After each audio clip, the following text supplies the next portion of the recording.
Question addressed to the Honourable Prime Minister. Whether, in regard to Honourable Showkutally Soodhun, former Vice Prime Minister, he will, for the benefit of the House, obtain inter alia from the Commissioner of Police and the Independent Commission Against Corruption information as to where matters stand as to the various inquiries carried out in relation thereto, indicating what further action, if any, he proposes to take in regard thereto.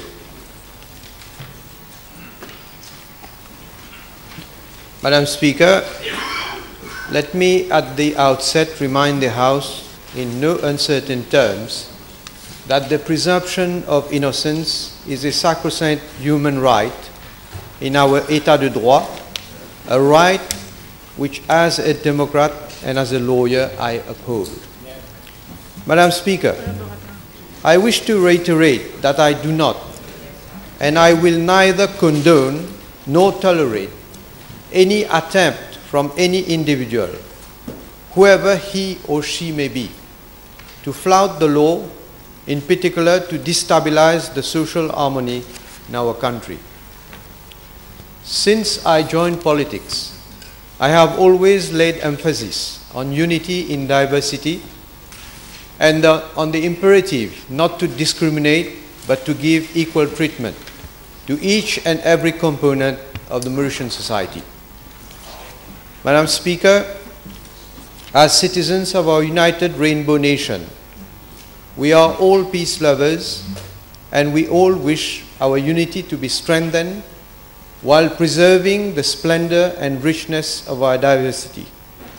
We should not say, not write, and not do anything to endanger our social fabric, which is sensitive and fragile. Madam Speaker, taking into account, on the one hand, the importance of preserving our social fabric and upholding national interest, and on the other hand, the allegations leveled against Honorable Showkutally Soodhun, I have asked him to step down as Vice Prime Minister and Minister of Housing and Lands so as to ensure that the police inquiry is conducted and is seen to be conducted without bias or any perception of bias.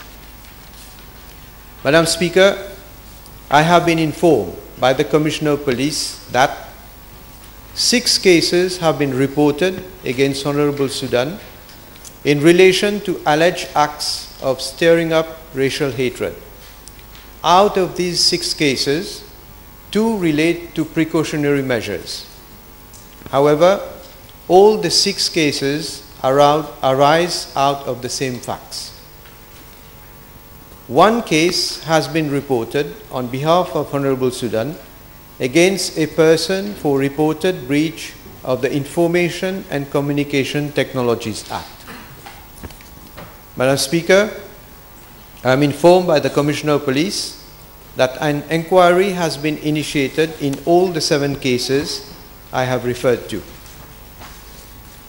I am also informed by the Commissioner of Police that 8 other cases ranging from alleged defamation, publishing false news, breach of Information and Communication Technologies Act, sedition, and outrage against depository of public authority have been reported against Honorable Soodhun. I wish to inform the House that in relation to 2 of the reported cases, the Director of Public Prosecutions has advised prosecution for an offense different from that reported against Honorable Soodhun. In fact, a case of alleged sedition and of stirring up racial hatred had been reported against Honorable Soodhun, but the Director of Public Prosecutions has advised prosecution for outrage against depository of public authority.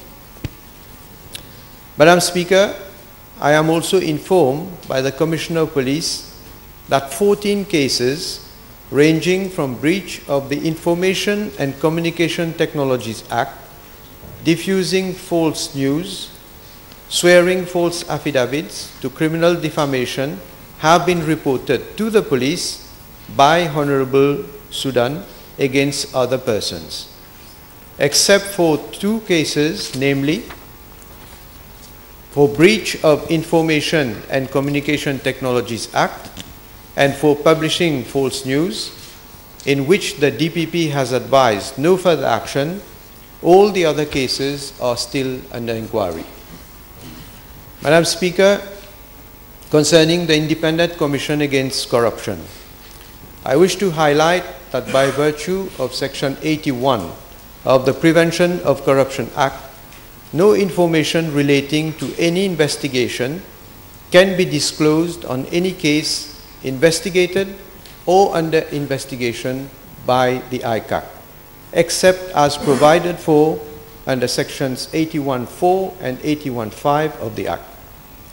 In addition, under Section 61.3 of the Prevention of Corruption Act, the Parliamentary Committee, which includes members of Parliament, is precluded from seeking information on any investigation by the Independent Commission Against Corruption.